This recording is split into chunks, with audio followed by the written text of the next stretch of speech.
Hi friends, இன்றைக்கி simple and ஹெல்த்தியான வாழைத்தண்டு சூப் எப்படி பண்ணலான்னு பார்க்கலாம். வாங்க வீடியோக்குள்ளே போகலாம். ஒரு குக்கரில் 1 ஸ்பூன் எண்ணெய் ஊற்றிக்கலாம்.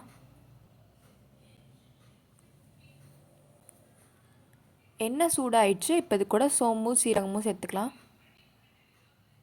ஒரு கொத்து கருவேப்பிலை சேர்த்துக்கலாம். 5லேருந்து 6 சின்ன வெங்காயம், 1 தக்காளி, 1 பச்சை மிளகாய் இது எல்லாத்தையும் சேர்த்து நம்ம வதக்கி விட்டுக்கலாம். வெங்காயம் தக்காளி இந்த அளவுக்கு வதங்கினா போதும். இப்போ இது கூட ஒரு 10 துண்டு போல் வாழைத்தண்டை இந்த மாதிரி நறுக்கி எடுத்துக்கோங்க. இப்போ இது கூட கொஞ்சமாக மஞ்சத்தூள் சேர்த்துக்கலாம். இப்போது இதையும் நம்ம லைட்டாக வதக்கி விட்டுக்கலாம்.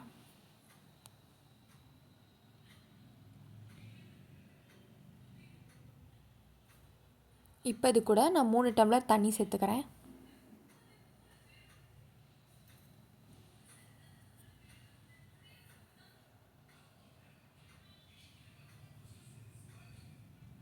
இப்போ இது கூட நான் 3 கரண்டி பாசிப்பருப்பு சேர்த்துக்கிறேன்.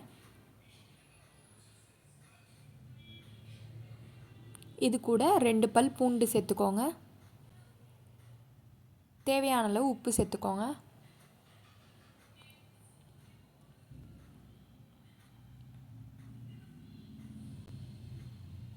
இப்போது நம்ம இதை 2 விசில் வச்சு எடுத்துக்கலாம்.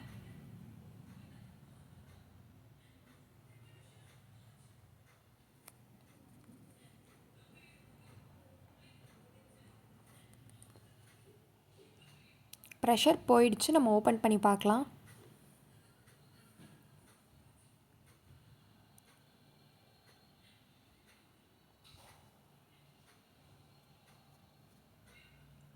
ஃபைனலாக கொத்தமல்லி தூவி நம்ம சர்வ் பண்ணிடலாம்.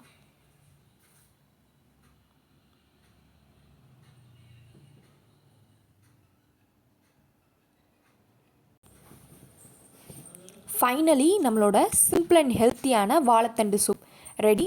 இதுக்கு கார்ன் போட்டு சாப்பிட்டிங்கன்னா செம்ம டேஸ்டியாக இருக்கும். இந்த வீடியோ உங்களுக்கு பிடிச்சிருந்துச்சுன்னா லைக் பண்ணுங்கள், கமெண்ட் பண்ணுங்கள், ஷேர் பண்ணுங்கள். மறக்காம நம்ம சேனலை சப்ஸ்கிரைப் பண்ணுங்கள்.